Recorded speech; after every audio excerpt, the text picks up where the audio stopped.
everybody. Today we're talking about mistakes that reasonable guitar students will make in everyday lessons, and we're just going to talk about ways that you can not make those mistakes with your guitar teacher.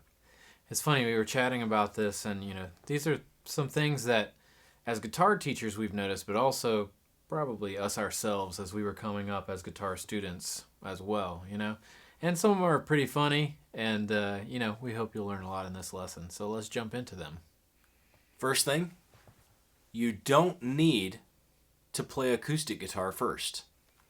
I think that the number one thing is that if you're inspired to pick up the guitar and it's based on more electric music, like maybe it's blues or metal or whatever, you don't have to start on an acoustic guitar. No. Start on the guitar that inspires you. Why? Because that's going to be the one that you want to pick up and you want to practice as frequently as possible. If you're a singer-songwriter and you dream of strumming an acoustic guitar, then that is the guitar you should get. But if you want to play Slayer, you should get an electric guitar. And play Slayer. It's awesome. Maybe if you're a beginner, you can't play Slayer at first, but you could get to a level of playing Slayer. Right. You can do that thing first. You can start going in that direction first. There's so many things you can do on the guitar. There's no reason that you need to get an acoustic guitar and learn your folk chords first. Folk chords are great. They're awesome. Everyone should know them. I love triads. But go ahead and get an electric guitar. Jumping off of that is you don't need to deprive yourself of buying the guitar that you dream of. Yeah. So both Steve and I love gear, and we've loved gear for a long time. And, Steve plays a lot of classical guitar, but he's also an electric guitarist and plays a lot of other stuff. And, you have a very expensive classical, and you also have some very nice choice other instruments. Oh, yeah. I've got a nice, expensive PRS guitar. I've got some nice guitars that were assembled for me by luthiers, and I love those guitars, and I'm happy that I own them, even if I don't play out with electric guitar all that often. Yeah, I think that an important thing is, so we aren't enabling you to go into deep debt for guitars. No, we're not suggesting that, although I have done that at times in my life. But we're saying that, if you are financially able and capable to purchase a nice instrument that's going to inspire you, we're in full support of you buying the instrument that you love and that you desire, and that's going to, again, inspire you to pick up the instrument to practice. A lot of folks feel like they've got to get to a certain level before they are allowed to purchase the nice guitar. But I want to tell you a story. Actually, just a couple weeks ago, one of my students, a classical guitar student, she decided in her retirement that she wanted to buy the nicest classical guitar that she could. So I helped her find that instrument. We actually went and visited the guy who built my guitar, Tom Baldwin, and we looked at several of his guitars, and we found the one for her. And she has gotten better noticeably better as a guitar player in the past 2 weeks. That's amazing. It's incredible. Her tone is much better. Of course, she's playing more, and that will make you better when you're playing an instrument you're excited to play, but also when you're playing a better instrument, you're able to push the instrument harder. Sculpt the sound. Yeah, there's so much more that you can do on the nicer instrument. If she had gone halfway and spent half as much, she would not have gotten even 50% of the guitar she has now. She would be playing I don't even want to. She'd be playing a bad instrument that she would not be able to sell very easily. That's another thing, is the value of buying a nice instrument, a high quality, typically American-made instrument, or a luthier that you know of. Yeah, Right. She would be stuck with this expensive instrument that is not meeting her needs, and it would be hard for her to get rid of it. And I've said that a couple times already. It's hard to get rid of guitars. And then she would have to go and buy this guitar next anyway. So go ahead if you have a guitar in mind that you want, and I think it's important. And this can be a whole other point. when you're going to buy an instrument, ask your teacher for help. We'll call that point number 3. That wasn't on the list. Ask for recommendations. I've had that happen many times where all of a sudden a student, it could be a younger student or it could be an adult student, they show up to the lesson with a new instrument and I'm just like, oh, cool. Wow, a Floyd Rose. How are you going to keep that in tune or change the strings? You know, we could have gotten that in a year from now when you're really good at changing strings. You know, things like that. Yeah, and like I said in the last point, it's hard to get rid of instruments. Sometimes they sell quickly. Sometimes you can't sell them at all. Yeah, and then you're totally stuck in that instrument. Ask your teacher for help. They might tell you something that you had not expected to hear. Yeah, definitely. Okay, point 4 that will also go off of that one. Buy a guitar that fits your body type. What? So this is crazy, you know, but we both studied classical guitar, and, you know, so there was a lot of talk of ergonomics. But it's funny, I've worked in a lot of music stores teaching guitar lessons and just been around them a ton. And you see, you know, a young child, you know, or just a small person, a person smaller than 6 foot tall, maybe. It's not that small. And, you know, they're like, hey, I want to buy an acoustic guitar. And the person in the store sells them a dreadnought guitar. And that child or that person ends up like this around their guitar. It's like, who wants to play a guitar that they can barely fit themselves around, right? So, like, we're in an amazing time in music gear where you can buy guitars that really sound beautiful and they're smaller and they fit you. Right. There's so many models of guitars in every type. Classical guitars. In the classical guitar world, we talk about different guitars having different scale lengths. The typical scale length for a nylon string classical guitar is 650 millimeters from nut to saddle. That's kind of the standard. More commonly, it's becoming more common that builders will make 640, so it's 10 millimeters shorter, which isn't a lot, but when you're playing very difficult repertoire, it helps. I mean, I have pretty small hands for a guy, and with my 640 classical guitar, I just have an easier time. That's cool. So you're regularly playing 640. Oh, yeah. That's awesome. Yeah, and when I was doing a lot of demos for Dream Guitars back in previous years, you know, occasionally I would play on a 660 Ramirez, and those guitars are cool, but I didn't notice them being that much louder. Interesting. They could be really good guitars, but they weren't necessarily louder because they were bigger. Yeah.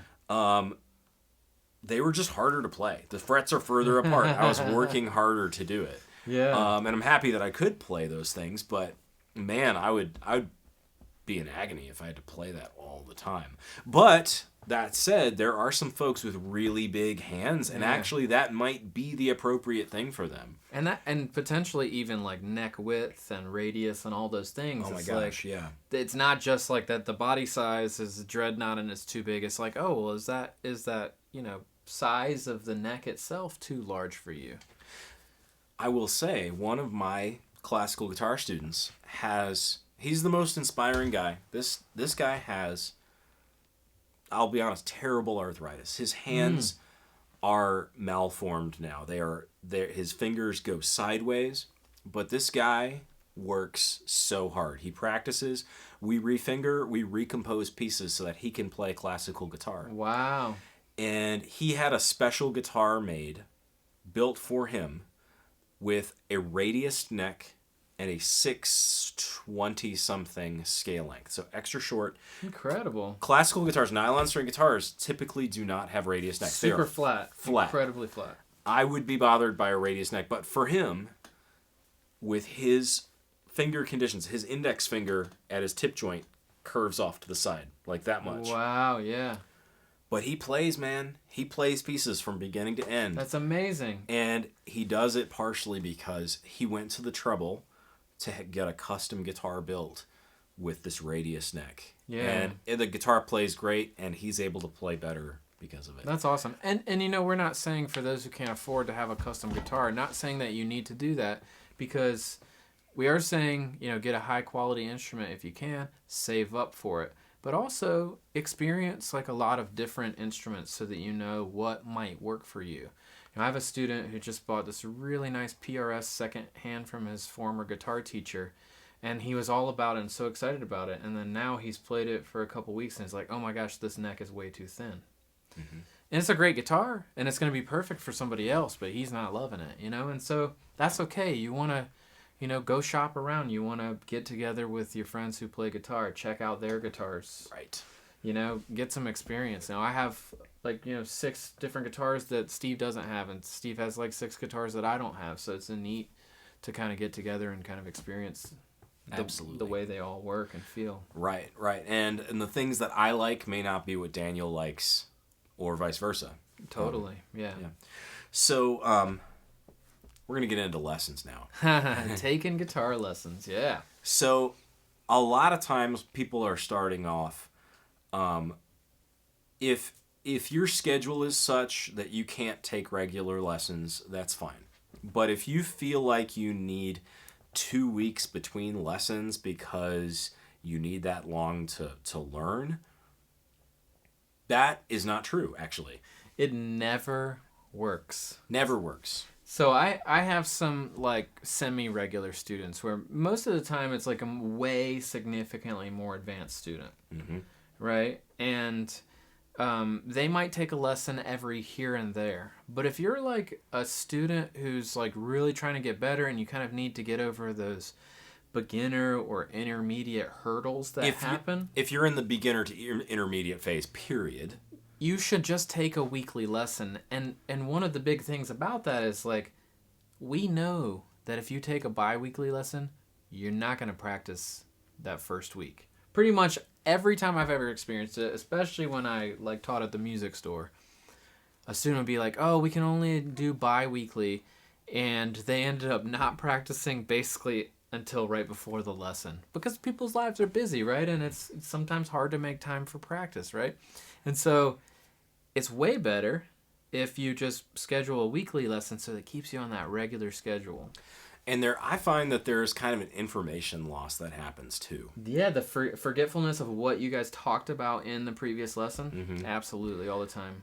Now, there's exceptions to everything. I have one gentleman right now who's doing bi-weekly lessons who's an exception to this rule, but he also has a work schedule that is way more absurd than the average person. And so and it's worked out, but I mean it is not something that you can plan on. You should, if you want to get better at guitar, which is why you're taking lessons in the first place. Absolutely. You should take weekly lessons. It just makes the information stick. I find that 1 week is just about the perfect amount of time to take what you learned in your hour lesson, digest it, practice it, and come back and get more information. Be ready for new material. Yeah. This is it. Yeah, I even, like, I'll have potential students reach out to me and they're like, hey, you know, I don't have a big budget. And I'm like, okay, well, let's just think about what you want to spend.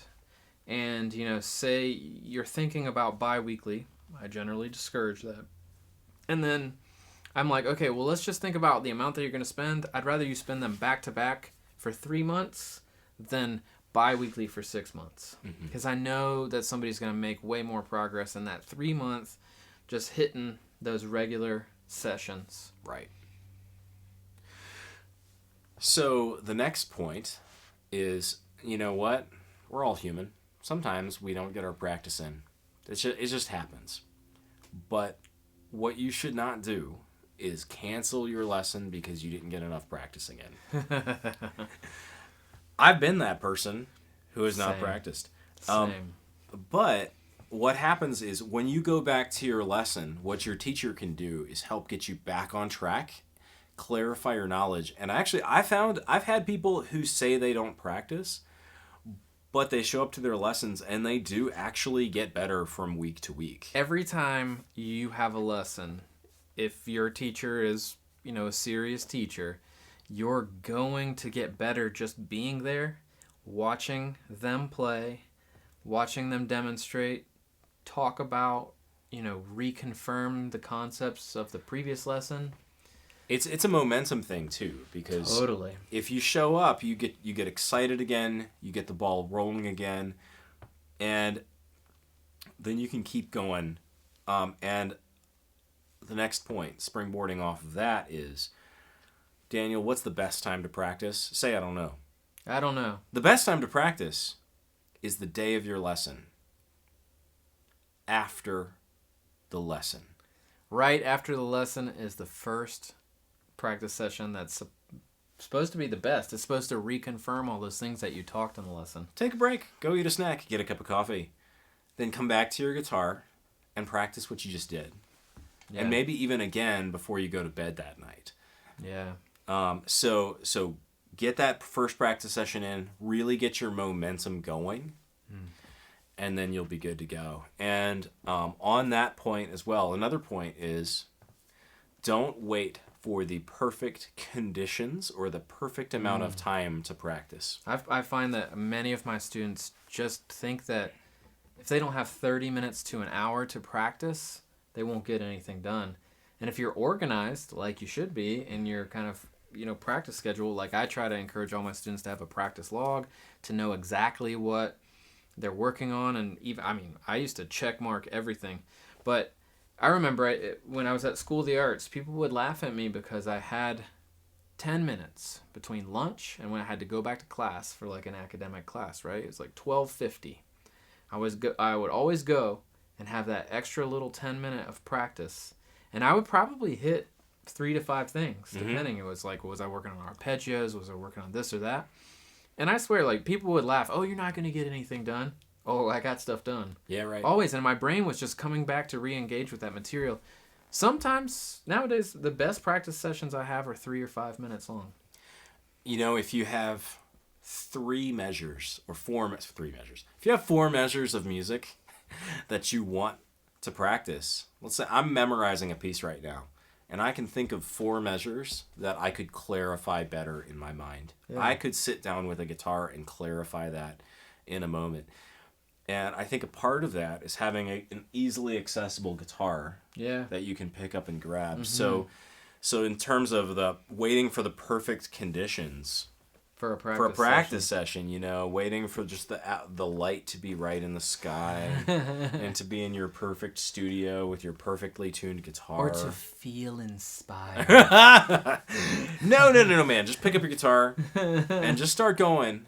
Just play the guitar. Right. Just pick it up and do it. Yeah, and for me, I don't play classical guitar anymore, but for me it might be like, oh, it's this arpeggio concept, or it's this lick, or it's like, oh, I remember when I was playing this gig, or I was trying to improvise on something, I was having this thing that wasn't working. 2 minutes of like, oh, that's what's happening there. Just little clarity things. They just go so far. Right. So, I think over practicing a basic element of music or a thing. That's a great point, yeah. Yeah. You want to jump on that? Yeah, so I sometimes have students, I'll work on a concept with them. Maybe it's a chord change or a chord progression, or maybe it's a scale. And I'll sometimes hear people say like, oh, I just need to play this over and over for an hour straight. And I'm like, no. Please don't do that. Because your brain just checks out. Like, there's a lot of this data, like, still historically we're dealing with this where, you hear, like, these amazing masterful musicians where they just played the guitar 6, 7, 8, 10, 12 hours a day or whatever. And it's like, I appreciate science, personally. and all the science says smaller little chunks of practice, like I was just talking about, 3 to 5 minutes, like, on one little concept. Trying to clarify, trying to work through something, that's drastically better for you than playing the same thing for 30 minutes in a row or for an hour in a row, or just, if you're just repeating the same thing and that's the way you practice, I would highly encourage you to do a bit of research. And, we're putting out a lot of material now, so I'm sure we'll have some practice videos out there for you as well. I think having the clock in the room is okay. But using the clock as the practice tool is a problem. I encourage my students a lot of times to think about repetitions. Number of repetitions. Right. Don't worry about practicing for 30 minutes. Instead, if let's say you're working on your basic D major chord, well, if it's a brand new thing, force yourself to play that chord 20 times a day. Just do it 20 times, count them up. It may only take you 4 minutes, or it might take you 10 minutes. Who cares? But you did 20 repetitions, and then you can come back and do 20 repetitions again. And if you're counting those repetitions, your mind is staying in it. But if you're going to practice the D chord for an hour, what's most likely going to happen if you're a human being like me, I have attention issues. I'm gonna space out. Oh, I should play a D chord again. I'm wasting all kinds of time. Yeah. So. Yeah, and for me, what I would encourage along with that is I would say practice the D chord 5 times, do something else, practice the D 5 more times, do something else. So don't, for me personally, I encourage people to not do the chord 20 times in a row. Mm-hmm. So. Right. Yeah. Absolutely. Yeah. Nice. And I think we can springboard off of that with getting hung up by a lack of perfection. So in the beginning phases of your guitar playing, no matter how mindful or careful you are, your playing is probably going to sound bad. And if you have an artistic personality at all, where you're really motivated to make quality art or quality music, you're going to sound bad, and your standards are going to progressively go up. So you might find that even a year in, you still are not happy with how you sound. In fact, I'm still barely happy with how I sound as a player. And it depends on what you're playing at what given time, too. Exactly. So don't let that keep you from practicing. If you get hung up on trying to be perfect, then you're going to really hamstring your ability to improve. So allow yourself to sound bad. And if, a minute ago, we were talking about playing repetitions of chords, if you're brand new to the guitar, you may not be able to make all 4 strings of the D major chord ring. But I find that if you just work on putting your fingers in that position over and over again, you're going to strengthen the muscles. You're going to improve the accuracy of your fingertips. Yeah. You're gonna get there. And a week later, your D chords are going to sound better if you put in those repetitions. But if you stop after 3 repetitions because it just sounds bad every time, then you're not getting better. So allow yourself to sound bad and accept that, but continue working towards your better technique and your better sound. Yeah, the unfortunate thing about practice is that if you're really practicing, you're probably sounding pretty bad. If you're just playing that thing that you know already, you're not really actually practicing. Right. You might be strengthening some things, but most likely you're actually probably disengaging more. Right. Rather than engaging. So, one thing about kind of a lot of the practice studies that I've learned and read in books and things is you just come to the terms with sounding bad. And if you're sounding bad but you're focused and you're working on things, you're probably actually doing the work that you need to be doing. And what I found is from week to week, if you get good practice in during the week, I've found that students can come back sounding substantially better than they did the prior week. But they may not realize it because they've been living with themselves all week long. Yeah, you got to live with yourself every day. So you can't see those small growth kind of patterns that are happening, and then you come back to us a week later and we're like, "Wow, that sounds really good." And you're like, "Huh?" Yeah. It's no, from here to here in 7 days, you were significantly better. And even more in a month or in 6 months. Yeah, totally. Do you want to talk about YouTube videos? The one that you're watching right now. Yeah, so hopefully this information here in this video is encouraging you and helping you and maybe making you laugh a little bit. And we haven't mentioned yet, make sure if you haven't yet, give us a like, leave us a comment below with your thoughts, and remember to subscribe and ding that bell so you know every time we release a new video. We're working on tons of different material and hopefully great stuff that you'll enjoy. But on that note, I feel like a lot of us, including ourselves, we get stuck in what I call the YouTube black hole. So I want you to realize that if you're looking at YouTube, even if you have your guitar in your hand and you're staring at videos and watching them, that's not actually practicing. What? So practice is when you're actually actively working and, setting goals. Really, the definition of really true practice is intentional goal setting and working on things with intention. Mm-hmm. That's practice. Yep. We live in a time where we can collect so much information. Data collectors. Oh, man. Online, you can make, or even just in YouTube, you can make a whole watch later list of videos where you can just store up these videos to learn all these concepts and things, and then you can go, and there's sites where you can download books for free or articles for free, and you can just amass a library of information in your computer, or even physical information. You can go to the store and buy books. But buying those books and collecting that information does not help you learn it at all. Unfortunately. You actually have to practice it. Yeah, right? I know. And we know that you know this. And we know that we know this.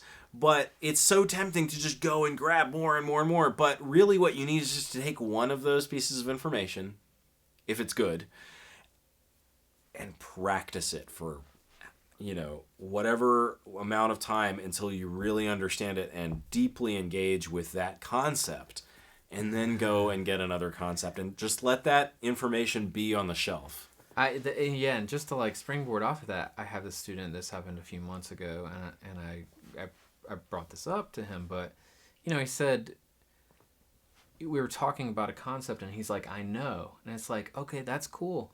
Knowing and actually being able to do the thing are two different things, right? Oh, man. So knowing information that somebody has told you on YouTube versus actually being able to play it, those are two things. And the thing that gets you between point A and point B are how you're practicing it and what you're doing it to get it into your musical system. If you know it and you're hearing me say it again, that means that it's still not in practice. Yeah, right. So we don't see it in your playing.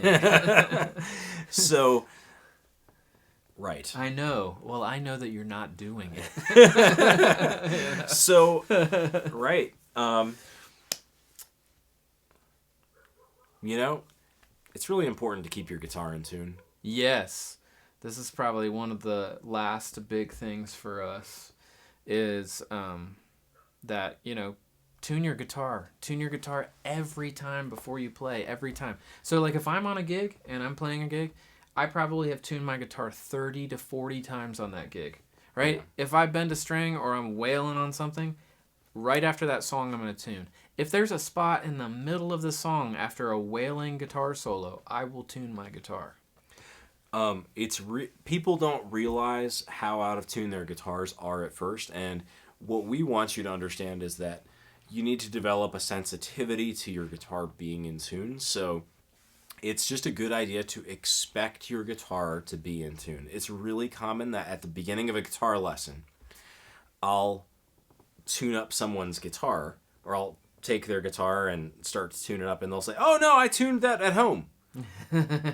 And then you drove here, and the temperature changed 4 times. Right, and the guitar is always moving around. These wooden instruments, you can't see it, but they're expanding and contracting, and things are happening with the strings, and unless your guitar is in really great condition, the strings are getting stuck in the nut and on the string tree and on the bridge. So guitars are just very prone to going out of tune, and by continuing to tune your guitar, you're getting better at tuning your guitar, and you're also building your ears so that you're more sensitive to what an in-tune guitar sounds like. Yeah. It's funny to me. My nicer guitars, I sometimes hear people oh, this thing never goes out of tune. That's cool. My nicer guitars go out of tune all the time. Oh, yeah. It means they're more lively. They're moving. Mm-hmm. Yeah. So, I think that's it. Yeah, I think that's what we get. So we hope that these points help you out in your practicing. I'm not sure how many points there were. We ended up with more than we planned on. Yeah, we're going to figure it out, and maybe that'll be in the title, and you'll know before we do. But that said, turn this video off and go practice. Yeah, enjoy it. Thanks for watching, and make sure you like, comment, and subscribe. Awesome. Take care.